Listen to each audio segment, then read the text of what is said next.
Shalom et bienvenue à l'émission Atmosphère de gloire pour des temps d'édification, des temps de témoignage et les temps d'adoration. Aujourd'hui, nous avons le privilège de recevoir notre bien-aimé frère, le frère Chancy Kaki, qui nous fera le privilège de nous partager, nous exhorter bien évidemment sur le thème l'adoration prophétique. Bonjour et bienvenue, mon bien-aimé frère Chancy, sur ce plateau. Shalom la sœur Chris, que Dieu vous bénisse abondamment. Alors le thème qui m'a été demandé de traiter aujourd'hui, c'est l'adoration prophétique. Alors d'entrée de jeu, je voudrais planter les décors en disant que l'adoration, ce n'est pas d'abord chanter. Okay?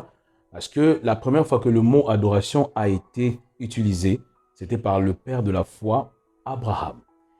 Et il a dit à son serviteur, il a dit à son épouse que nous irons adorer. Vous voyez? Et là où il était parti adorer, il n'y avait pas des instruments de musique, il ne chantait pas. C'était une attitude de foi.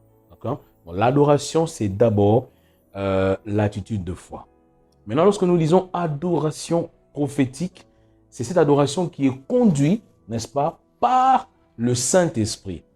C'est lorsque le Saint-Esprit nous conduit à poser, un acte de foi qui va révéler l'identité de notre Dieu. D'accord?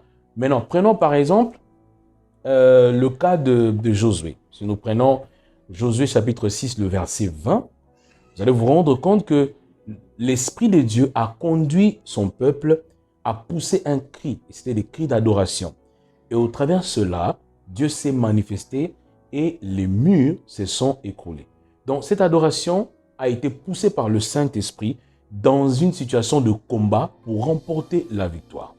Si nous prenons aussi le livre de Actes des Apôtres, le chapitre 16, le verset 25, si je ne m'abuse, vous allez vous rendre compte que Dieu aussi, l'Esprit de Dieu a poussé Paul et Silas dans la prison à adorer, à chanter, et Dieu derrière s'est manifesté comme étant le Dieu qui ébranle les murs.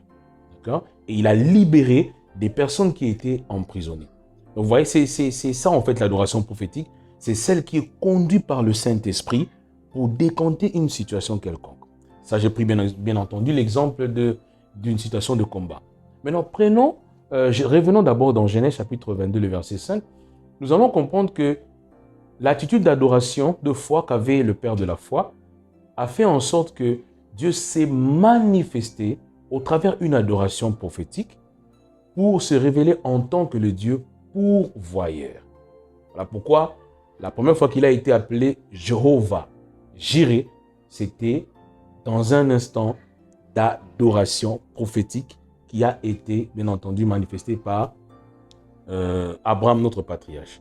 Maintenant, en tant que chantre, ça c'est un conseil que je donne aux chantres, c'est que tout chantre doit se laisser conduire par le Saint-Esprit pendant un temps d'adoration.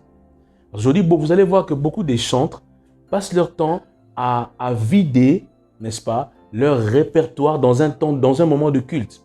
Et ça, souvent, c'est dangereux. Parce que Dieu peut te dire, si tu es conduit par le Saint-Esprit, il peut te dire de rester avec un seul cantique. Un seul cantique. Et après, l'Esprit de Dieu commence à s'émouvoir et il y a une forte puissance, une forte manifestation de la gloire de Dieu. Donc, que Dieu vous bénisse abondamment. J'espère que j'ai répondu à votre question. Merci, Maman Chris. Nous sommes arrivés au terme de cette émission. Le Seigneur nous a nourris de la bonne nourriture et nous vous disons simplement à très bientôt pour la prochaine émission. Shalom, paix et grâce, chevaux, à très bientôt.